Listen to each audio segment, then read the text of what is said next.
নামাজ পড়তে হবে, কবুল হোক বা না হোক। কবুল হবে না কেন? আল্লাহ যে নিয়মতি মতো আমাকে চলতে বলেছে সেই নিয়মতি আমাকে চলতে হবে কি হবে না বলেন? আল্লাহ পাক রব্বুল আলামিন আমাদের সকলকে আল্লাহ নবীর সুন্নতের তরিকায় চলার তৌফিক দান করুন। সবাই বলেন আমিন।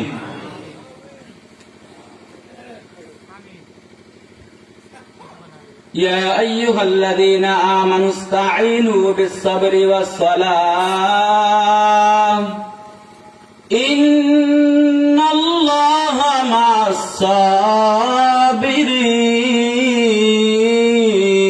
الصابرين। আল্লাহ বলেন আমার কাছে চাও দুইটা জিনিসের মাধ্যমে, এক নম্বরে ধৈর্য, দুই নম্বরে নামাজ। আজ মুসলমানের মাঝে ধৈর্য নাই, নামাজের কোনো খবর নাই। ধৈর্য কায়েম করেছেন আল্লাহর নবী, সাহাবায়ে কেরাম। ধৈর্য এমন একটি দামি সম্পদ, আল্লাহ পাক বলেন ধৈর্য ধারণকারীকে আমি আল্লাহ বিনা হিসাবে জান্নাত দিয়া দিব। বলেন সুবহানাল্লাহ। ইন্নামা ইউওয়াফাস সাবিরুনা আজরাহুম বিগাইরি হিসাব।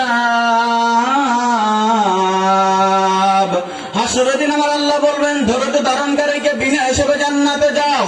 দুই নম্বরে নামাজ। বলেন নামাজ সপ্তাহে কয়েকত? বলেন সপ্তাহে কয়েকত? বলেন সপ্তাহে কয়েকত নামাজ?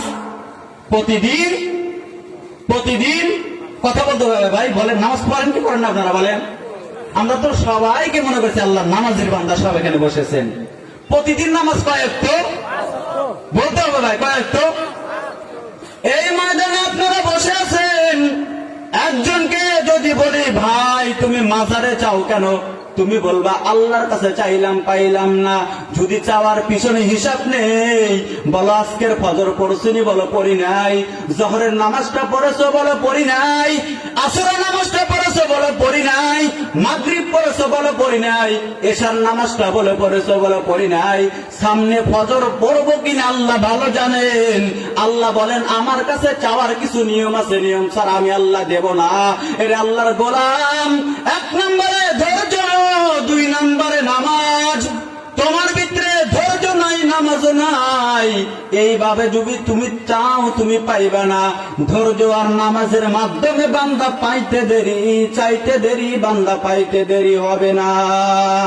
ইয়া ইলাহি মুঝসে মুঝকো दूर कर, ताके देखो मुझ में तुझको एक नजर। या इलाही तू मेरा माबूद है, या इलाही तू मेरा माशूक है। আল্লাহকে দেখে দেখে ইবাদত করা, এর নাম হলো মুশাহাদা। আল্লাহকে যদি দেখতে না পাও, তবে এতটুকু ঈমান নিয়ে আল্লাহর ইবাদত করো যে আমি আল্লাহকে তো দেখিনি, কিন্তু আমার আল্লাহ সব কিছু আমার দেখতেছেন। বলেন তো গায়বের মালিক কে? গায়বের মালিক একমাত্র আমার আল্লাহ। আমার অন্তরের পরিকল্পনার খবর আমার আল্লাহ জানেন, আর কেউ জানেন না। বলেন গায়বের মালিক কে? আমার মায়ার নবী যুদ্ধের ময়দানে খানা খেতে বসলেন, দুশ্মনেরা খানার ভিতরে বিষ লাগাই দিয়েছে। আজকে একটা ইন্টারনেটে খবর পেলাম, ওই সিলেট এলাকার ভিতরে ভাতের রান্না করা পাতিলের ভিতরে বিষ লাগাই দিয়েছে।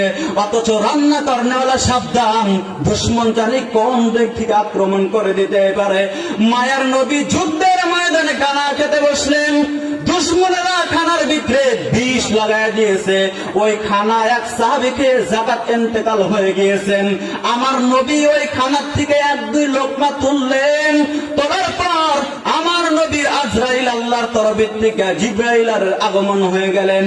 জিবরাইল বলেন ও আল্লাহর পয়গম্বর, ওই খানা খাবেন না, ওই খানার ভিতরে বিষ লাগানো আছে। বলেন তো নবী যদি গায়েব জানতো তাহলে ওই খানার ভিতরে বিষ কেমন নবী জানেন না?